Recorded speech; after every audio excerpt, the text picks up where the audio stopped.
Interview இல்லை, ரெண்டுலேயுமே interview எடுத்துட்டாங்க. அது ஒரு ப்ளஸ் பாயிண்ட் தான். இப்போ அடுத்தது வேறு என்ன ப்ளஸ் பாயிண்ட் அப்படின்னா, இந்த குரூப் 2வையும் பிரித்தது. அடுத்த 3வது ப்ளஸ் பாயிண்ட் என்ன அப்படின்னா, குரூப் 2ஏக்கான மெயின் எக்ஸாம் எப்படி கண்டக்ட் பண்ணுறாங்க, ஓகே, எப்படி கண்டக்ட் பண்ணுறாங்கிறத மென்ஷன் பண்ணியிருப்பாங்க.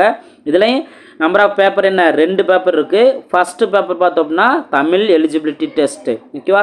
இங்கே எப்படி நம்ம குரூப் 2 மெயினுக்கு வந்துட்டு தமிழ் எலிஜிபிலிட்டி டெஸ்ட்டு டிஸ்கிரிப்டிவ் எழுதுகிறோமோ, அதே போல் குரூப் 2ஏக்கும் தமிழ் எலிஜிபிலிட்டி டெஸ்ட் வந்துட்டு என்ன மாடலில் இருக்கும், டிஸ்கிரிப்டிவ் மாடல், ஓகே. இது குவாலிஃபையிங் எக்ஸாம். அப்போ நம்ம தமிழில் எந்த அளவுக்கு நம்ம ஸ்ட்ராங்காக இருக்குமோ, அப்போ இந்த மாதிரி டிஸ்கிரிப்டிவ் டைப்பில் கொஸ்டின் கேட்டாலும் ஆன்சர் பண்ணுற அளவுக்கு நம்ம ரெடியாக இருக்கணும், ஓகேவா. இதுக்கு அடுத்த சேஞ்சஸ் என்ன, 2வதுல ஜென்ரல் ஸ்டடீஸ் இருக்குது. அடுத்து ரீசனிங் அண்டு ஜென்ரல் இன்டெலிஜென்ஸ் இந்த பேப்பரை வந்துட்டு எக்ஸ்ட்ரா ஆட் பண்ணியிருக்காங்க. இதுக்கு